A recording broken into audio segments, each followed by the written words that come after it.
Salut, je suis Sandra et je te souhaite la bienvenue sur le podcast qui va te donner envie de réaliser tes projets et même tes rêves les plus fous. Notre mission, t'apporter de l'inspiration. J'échange avec des femmes qui ont osé s'écouter.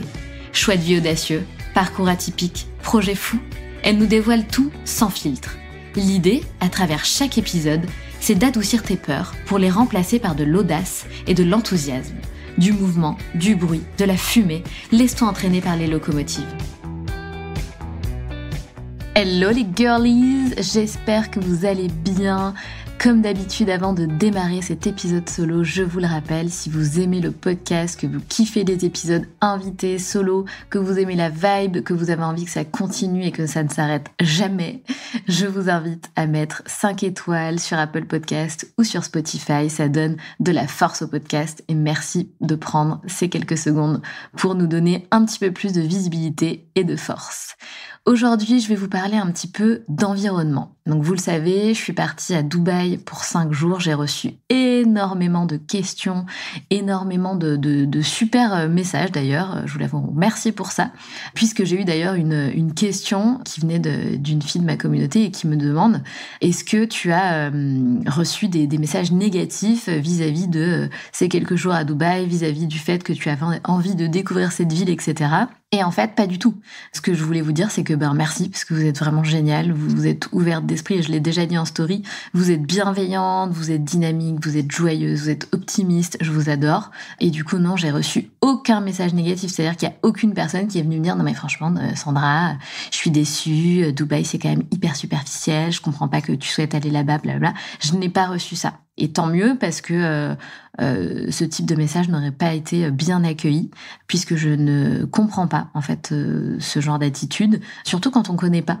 Voilà. Donc ça c'est chose faite, chose dite. Donc merci pour ça les filles, franchement vous êtes au top. Donc vous le savez, je suis partie 5 jours à Dubaï. Ça fait un moment que je voulais un petit peu découvrir ce qui s'y passait là-bas, l'énergie, on m'en parlait pas mal. Il y a beaucoup d'entrepreneuses et d'entrepreneurs qui partent là-bas. Donc je voulais comprendre pourquoi en fait. Pourquoi est-ce qu'on va à Dubaï? Pourquoi tout le monde dit que c'est cool? Est-ce que c'est vraiment cool? Est-ce que la ville est chouette? Etc. Et je voulais voir un petit peu qui vit là-bas, comment est la vibe, l'énergie des gens qui vivent là-bas. Donc mon idée c'était pas simplement d'aller là-bas pour découvrir la ville, mais aussi pour bosser 2 jours et rencontrer des entrepreneuses. Donc en 2 jours, j'ai rencontré 6 entrepreneuses et c'était absolument génial. Donc je vais vous parler un petit peu de tout ça et ça m'a semblé hyper important de vous parler un petit peu de ce que je vis en ce moment, de ce qu'on vit en ce moment, parce que mon chéri et moi, on ressent un petit peu la même chose et c'est lié du coup à l'environnement et je pense qu'on minimise beaucoup trop l'importance de l'environnement dans lequel on évolue, alors que celui-ci est primordial.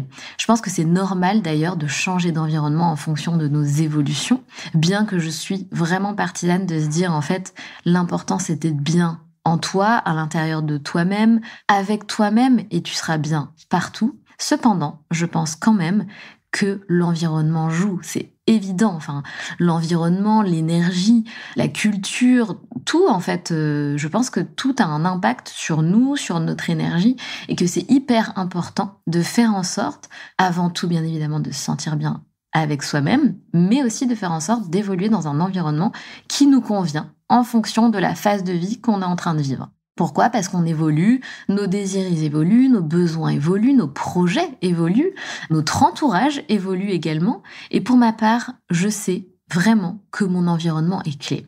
Et d'ailleurs, quand tu fais cet exercice de la roue de la vie, que font d'ailleurs toutes les locomotives qui démarrent la Locomotive Academy, c'est un des premiers exercices parmi toutes les méthodes, les outils, les exercices qu'on leur donne. C'est un des premiers exercices qu'on leur fait faire. Et en fait, dans la roue de la vie, tu as donc 8, allez à 12 domaines de vie que tu choisis et tu as le domaine de l'environnement. Et si ton domaine de l'environnement, ton domaine environnement n'est pas nourri, si tu ne mets pas une note, je sais pas, par exemple, minimum 8 sur 10, pour moi, c'est un problème. C'est un problème parce que soit tu commences à être désaligné, ok? Et ça veut dire qu'il va falloir commencer à anticiper des solutions, ou soit vraiment tu mets une note en dessous de 5 sur 10, et là, c'est même plus qu'il faut commencer à anticiper, à trouver des solutions, c'est qu'il faut trouver une solution. C'est que c'est pas OK. Si aujourd'hui tu notes ton environnement, donc le lieu où tu habites, l'environnement, hein, ça, quand je parle d'environnement, je parle du coup du lieu de vie, ce qui inclut donc le pays, la région, la ville, le climat, l'entourage, la beauté du paysage qui t'entoure, le dynamisme. Enfin, voilà, vraiment l'endroit où tu vis, ton appartement, ta maison, ton quartier. Enfin voilà, c'est vraiment ce que tu ressens, quel est ton niveau de satisfaction par rapport à ton lieu de vie. Et si tu mets une note en dessous de 5 sur 10, clairement, c'est que tu dois trouver une solution. Parce que c'est pas OK de continuer à vivre sa vie en mettant une note en dessous de 5 sur 10 au niveau de son environnement. À 23 ans, j'ai été diplômée et j'avais qu'une envie, c'était d'énergie. Une énergie qui venait d'une ville dynamique, d'une grande ville. Je voulais être dans un tourbillon, je voulais être au cœur de quelque chose d'important. Je voulais pas être plan-plan dans mon sud, surtout pas quoi. Ma hantise, c'était de revenir dans le sud de la France. Vous voyez comme quoi il y a vraiment pour moi, l'environnement est vraiment en phase avec tes besoins et tes désirs. En fonction de tes phases de vie. Et c'est normal, du coup, qu'il évolue. Donc, mon rêve, clairement, c'était de vivre à New York ou à Londres. C'était vraiment mes 2 rêves ultimes. Et en plus, je revenais d'un semestre aux États-Unis. J'avais envoyé 300 candidatures pour trouver un stage de fin d'études rémunéré aux États-Unis. Mais j'ai rien trouvé, mis à part un stage non payé, puisqu'il faut savoir que les stages aux US, normalement, ils ne sont pas rémunérés. En tout cas, c'était comme ça à l'époque. Et du coup, c'est vraiment mission limite presque impossible de trouver un stage payé là-bas. Surtout quand t'as pas de réseau, clairement, on va pas se mentir. Donc, j'ai échoué. Bien évidemment, j'aurais peut-être dû persévérer davantage, mais en tout cas, j'ai échoué. Donc je rentre des États-Unis et je ne me repasse même pas par la case sud de la France, je vais direction Paris pour rejoindre mon copain de l'époque. Clairement, j'y suis allée à reculons, j'avais aucune envie de passer par la case Paris. Je me voyais dans une ville anglophone. Voilà, la culture parisienne, ça me parlait pas du tout. Je trouvais que c'était trop lisse, trop classique pour moi. Enfin, j'avais en tout cas pas mal d'a priori à ce niveau-là. Et d'ailleurs, un truc qui m'a marqué, pour vous raconter une petite anecdote. Quand j'arrive à Paris, je commence tout de suite mon stage donc chez Carlson Wagonlit Travel, mon stage de fin d'études, que j'avais trouvé du coup quand j'étais aux États-Unis. Donc je rentre des États-Unis, je commence mon stage chez Carlson Wagonlit Travel.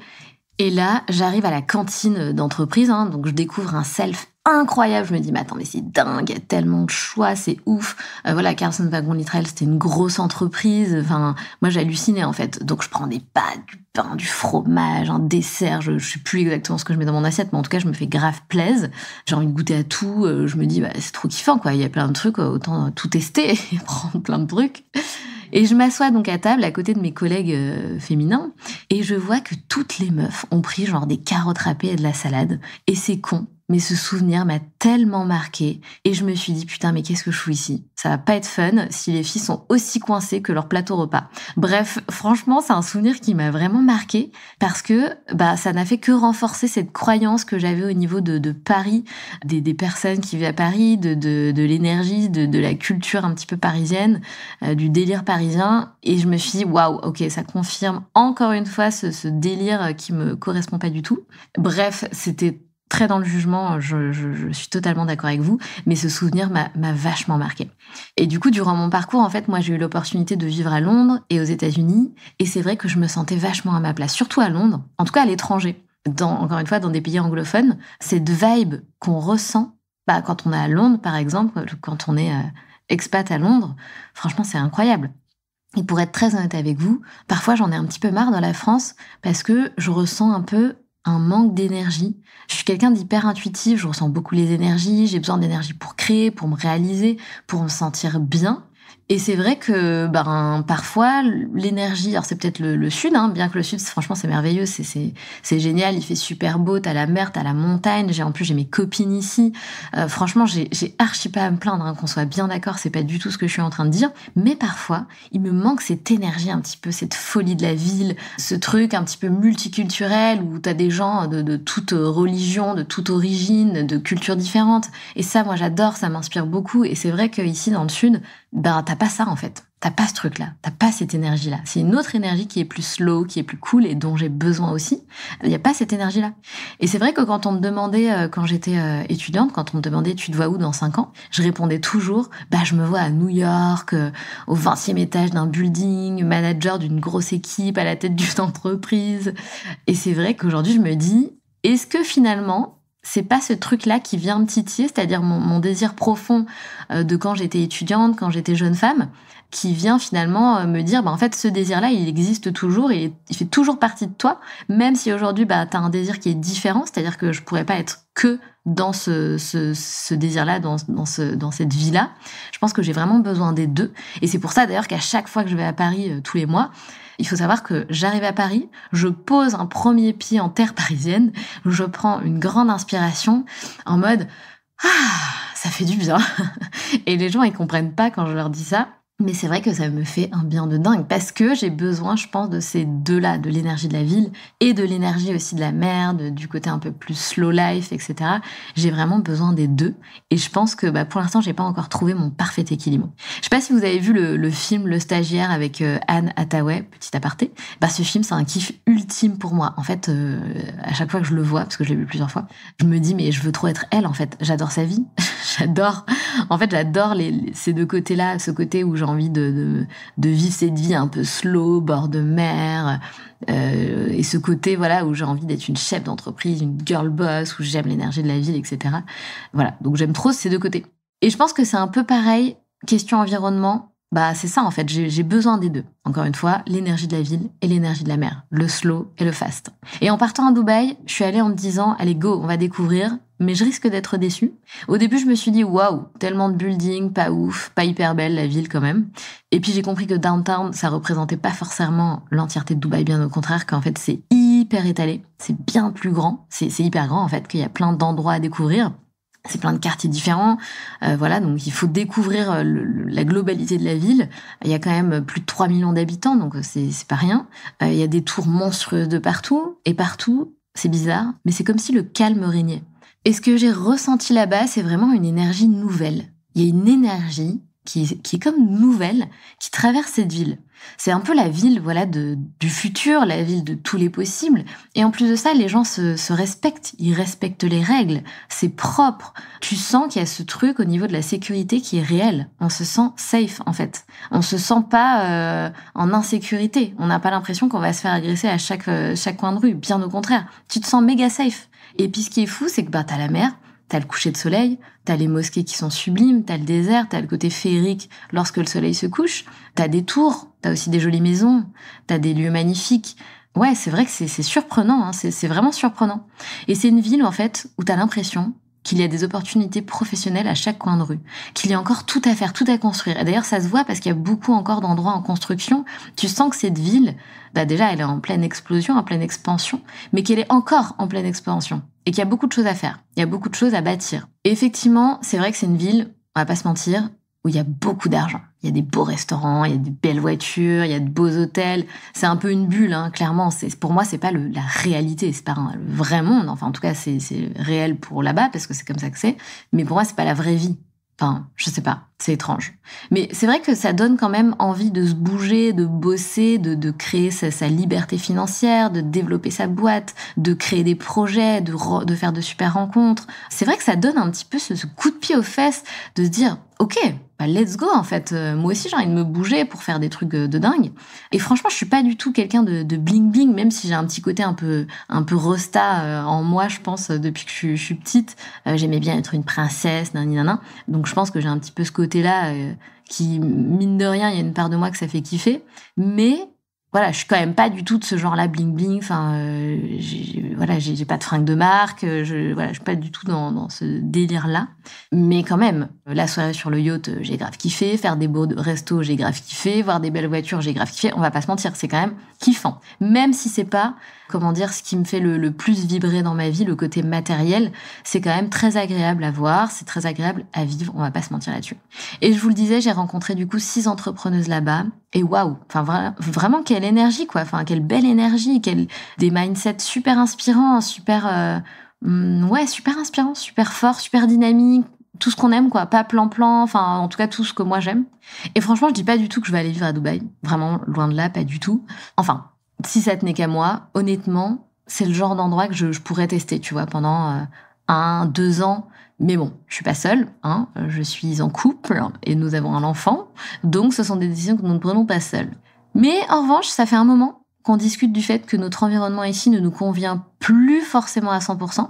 On a développé cette vibe entrepreneuriale, on trouve que le Sud, c'est pas franchement l'endroit adapté pour être entouré d'énergie, on va dire, en ce sens. Et ça fait bientôt 4 ans maintenant qu'on est revenu ici. Les 3 premières années, je ressentais que c'était exactement là où je devais être. Vraiment gratitude puissance 1000. J'ouvrais mes volets chaque matin et j'étais là en mode...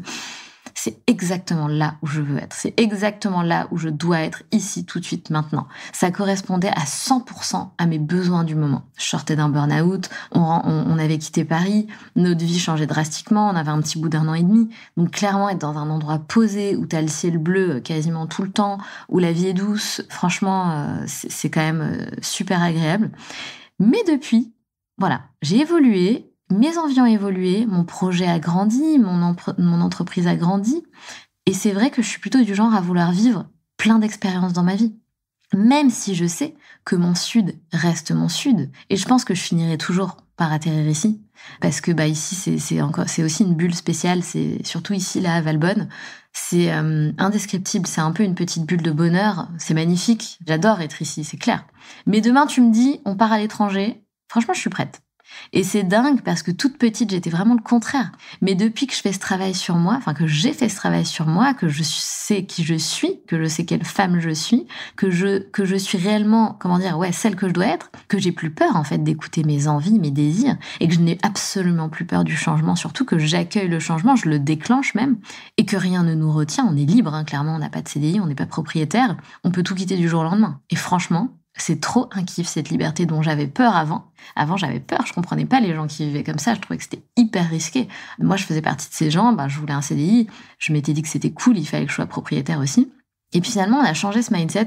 Au début, c'est mon mec, en fait, qui m'a un peu emmené dans ce terrain entrepreneurial, puisque c'est lui qui s'est lancé le premier, en fait, en parallèle de son CDI. Il a commencé à faire des investissements, à s'intéresser au mindset entrepreneur, à avoir des discours, que moi, au début, à la base, je connaissais pas, c'était nouveau pour moi. Et c'est vrai que le fait qu'on ait décidé de pas devenir propriétaire, parce que c'était vraiment un choix, en fait. On s'est dit d'être locataire, ça te permet d'avoir cette liberté et de pas être bloqué quelque part. Même si tu es propriétaire, tu peux décider de vendre ton bien, etc. Mais c'est vrai que c'est quand même, c'est peut-être un petit peu moins facile, j'ai envie de dire. Enfin bref, quoi qu'il en soit, mon mec, il est un petit peu moins moins foufou que moi. Donc, c'est pas du genre à prendre des décisions comme ça à l'arrache. Déjà, quand je lui ai dit on se barre de Paris et que ça s'est fait en 3 semaines, franchement, il était en PLS. Donc, voilà, chaque chose en son temps. De mon côté, je suis plutôt du genre action-réaction. Et je suis plutôt du genre à me dire, ok, si t'es plus aligné 100% avec quelque chose, notamment ici, si t'es plus aligné 100% avec ton lieu de vie, il faut que tu trouves une solution. Il faut que tu y remédies. Et est-ce que c'est le lieu de vie en lui-même? Est-ce que c'est l'endroit? Est-ce que c'est le mode de vie? D'abord, j'ai besoin de comprendre. Parce que pour l'instant, j'ai pas encore compris. Qu'est-ce qui se passe? Est-ce que c'est juste qu'on doit changer d'appart, de maison, de lieu de vie, en lui-même? Est-ce que c'est plus que ça? J'en sais rien. Est-ce que c'est juste le mode de vie? Parce que je vais revenir par rapport à ce mode de vie, je vais vous expliquer deux, trois trucs. Mais en gros, je me suis dit, ok, tu as 6 solutions qui s'offrent à toi. Première solution, changer de maison, changer d'appartement. Deuxième solution, changer de ville. Troisième solution, changer de pays, carrément. 4e solution, refaire toute la déco de ta maison. 5e solution, voyager plus souvent pour justement trouver le bon équilibre. 6e solution, changer le mode de vie actuel, peut-être que ton mode de vie ne te convient plus. Et il y a une 7e solution qui n'est de rien faire, mais pour moi c'est pas une solution, donc celle-ci on la prend pas en compte.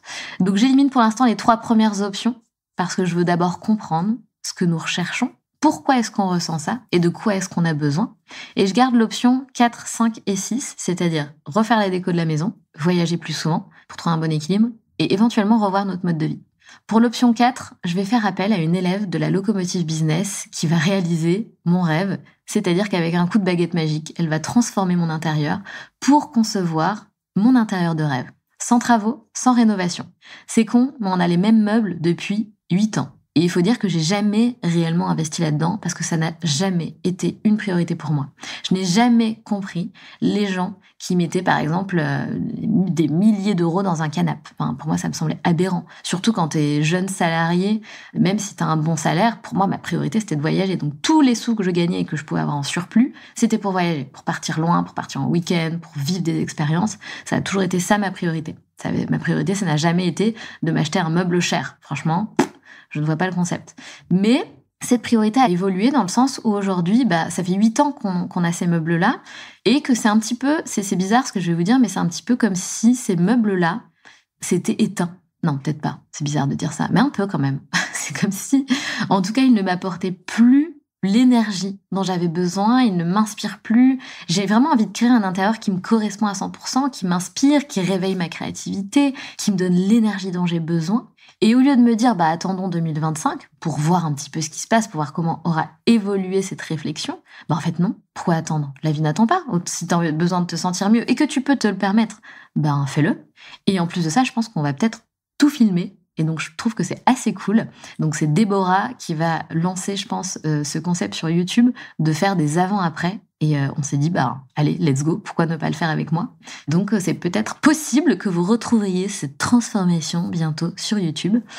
Et Déborah, elle me dit, vas-y, let's go, du coup, mets tous tes meubles en vente dès maintenant. J'étais, ah bon? Ok.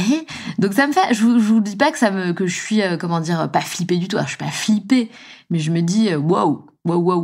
Est-ce que je suis prête à faire ça? Mais oui, je suis prête. Et en plus, Déborah va m'accompagner, donc je pense que ça va très bien se passer. Elle va faire tous les plans, elle va dessiner vraiment la nouvelle déco en fait de la maison.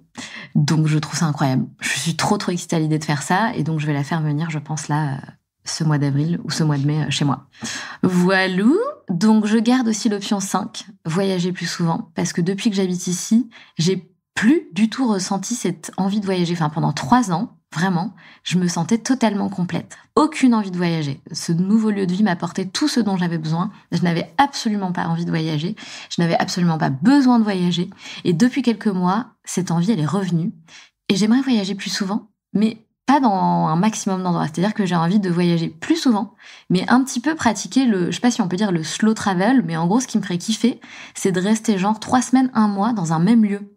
Enfin, vraiment, c'est ça qui me fait kiffer. Un peu comme si t'es digital nomade, tu t'installes dans un lieu, t'y restes pendant un moment. Mais mon truc, mon désir, c'est pas de faire plein de voyages, de passer de ville en ville, d'arpenter les moindres coins. Non, j'ai pas envie de ça. J'ai envie d'expérimenter des lieux de vie différents pendant longtemps, entre guillemets. Mais évidemment, ça s'organise un minimum, surtout quand t'as un enfant. Donc voilà, c'est une option, mais à voir comment est-ce que, dans quelle mesure du possible c'est réalisable. Peut-être à commencer par cet été. C'est vrai que l'été en général, du fait qu'on n'ait pas de CDI et que on peut se permettre d'avoir cette vie un petit peu freestyle, on va dire. L'été en général, on part 1 mois et demi. Et c'est cool. Jusqu'à présent, on allait dans notre superbe caravane en Bretagne, et c'était ça dont on avait besoin. On avait envie de kiffer ce mode de vie, voilà. Mais là, on a envie un petit peu d'autre chose. Encore une fois, c'est des choses qui évoluent. Et je trouve ça cool, en fait. C'est cool que ça évolue. C'est chouette, en fait, de pas avoir toujours besoin de faire les mêmes choses. Au contraire, là, je suis en train de me dire, en fait, j'en ai marre de faire la même chose tous les étés, quoi. Là, c'est bon, je sature. Donc voilà. Donc peut-être que je sais pas ce qu'on va faire, en fait. Je sais pas. Ça fait 10 fois que je dis la même chose. Mais du coup, à voir comment est-ce qu'on peut réaliser cette envie de voyager plus souvent et de rester installé dans un endroit pendant 3 semaines, 1 mois, à voir à quel point c'est faisable. Et l'option 6, je pense que depuis 2 ans, on s'est vraiment renfermé. Même si, bien sûr, on voit nos amis, on a quand même une vie sociale qui est cool, mais notre vie est beaucoup plus calme qu'avant. Et c'est normal, je vais vous expliquer pourquoi. En fait, il faut savoir qu'on a quitté nos tafs en même temps. Et donc, notre niveau de vie a baissé d'un coup. Et il n'a pas baissé de 10%. Notre niveau de vie, il a baissé d'un coup de 40%. Donc forcément, tu dois réadapter ton mode de vie en fonction de tes finances, de tes revenus. Et c'est vrai que j'avais jamais connu ça avant. On a toujours eu un bon salaire, on a toujours eu un confort de vie agréable, la sécurité du salariat, des congés payés, etc. Et du coup, forcément, tu dois réadapter ton niveau de vie. Et ça m'a pas tant gêné que ça. Donc du coup, on a fait moins de choses. On a arrêté de partir en week-end super souvent comme on faisait avant. Les grandes vacances, partir à l'autre bout du monde quand ça nous chantait, ça aussi c'est pareil. On l'a plus fait. J'ai arrêté de surconsommer au niveau des fringues. Franchement, tous les mois, je pense que avant, en tout cas quand j'habitais à Paris, je faisais grave les boutiques. Et puis je dépensais de manière super compulsive sans vraiment me poser la question, est-ce que je kiffe vraiment ce fringue-là, ce jean-là, ce pull-là. Je dépensais mon argent, franchement, je trouve n'importe comment. Du coup, voilà, donc une vie un petit peu moins fancy.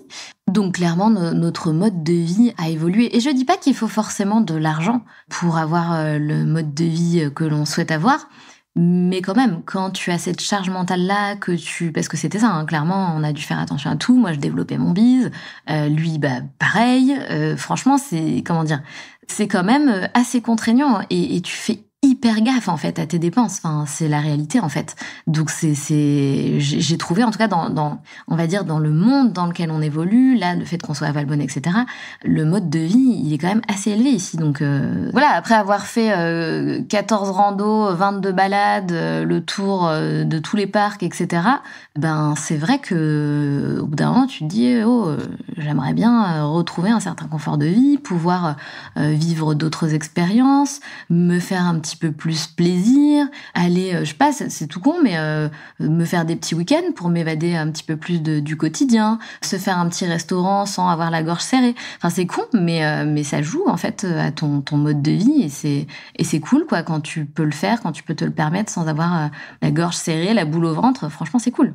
Donc là, depuis, ça a évolué puisque du coup, mon business a vraiment explosé en 2023 et s'est vraiment fortement développé. Donc je peux me permettre maintenant de réélever mon niveau de vie, de nous permettre donc de nous évader un petit peu plus du quotidien, de nous faire vivre plus d'expériences, de kiffer un petit peu plus la vie en se faisant des petits plaisirs. Par contre, je reste très prudente. Je suis pas quelqu'un qui va jeter mon argent par les fenêtres. Pas du tout. Je reste super prudente. En plus, la situation de mon mec est totalement instable. Donc, comment vous dire que je reste quand même très prudente. Cependant, voilà, j'ai à cœur de changer mon mode de vie et de moins rester reclus, j'ai envie de dire. Donc voilà, je ne sais pas ce qui va se passer pendant ces prochains mois.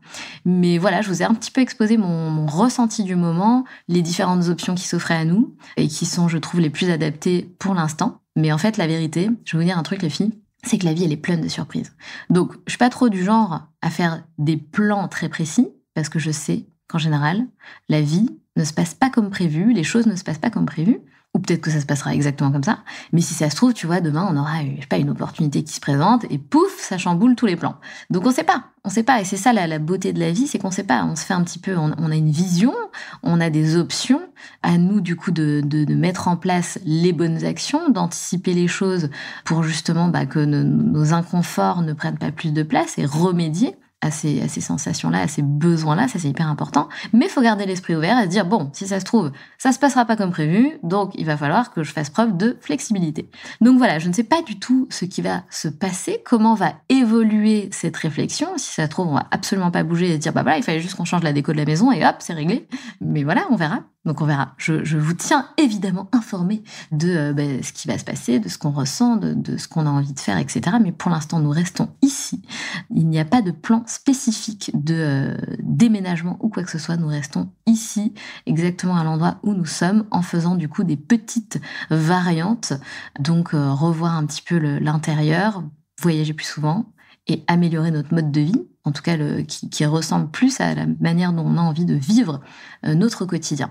Et surtout, je rajoute juste quelque chose, mais il faut savoir que depuis que j'ai lancé les locomotives, je bosse comme une tarée, et je pense que quand tu work hard, t'as besoin de play hard pour justement maintenir cet équilibre. Ça fait un peu genre, ouais, work hard, play hard, mais c'est réel. Et je pense que du coup, quand tu travailles beaucoup, tu as besoin aussi de sentir, de te récompenser, de te remercier. Et du coup, tu as besoin de te faire kiffer un minimum, quoi. Et je pense qu'il y a aussi ce truc-là, où c'est peut-être pour ça que la balance n'est pas bonne aujourd'hui, et on va y remédier. Mais je pense qu'il y a aussi ce petit truc-là. Voilà, je voulais rajouter ça. C'est fini, les filles, pour l'épisode du jour. J'espère que vous l'avez trouvé cool. Comme d'hab, n'hésitez pas à me faire part de ce que vous avez ressenti pendant cet épisode, ce que vous avez aimé. Voilà, donnez-moi un peu vos avis, partagez un petit peu vos ressentis sur cet épisode, j'adore. Vous me faites souvent beaucoup de retours en DM sur Insta. N'hésitez pas, ça peut être en commentaire sur le post relié à ce podcast. En tout cas, n'hésitez pas à me faire vos retours comme d'habitude et n'hésitez pas, je vous l'ai déjà dit, à laisser 5 étoiles sur Spotify ou sur Apple Podcast. Je vous en serai hyper reconnaissante. On se retrouve les filles mardi prochain pour un épisode invité. Salut, salut! C'est la fin de cet épisode et j'espère qu'il t'a plu. Si tu as envie de laisser 5 étoiles sur Apple Podcast ou Spotify, surtout n'hésite pas. Merci pour ta fidélité et on se retrouve mardi prochain pour un nouvel épisode. Pense à rejoindre la communauté Les Locomotives sur Instagram pour toujours plus d'inspiration, de motivation et de good vibes.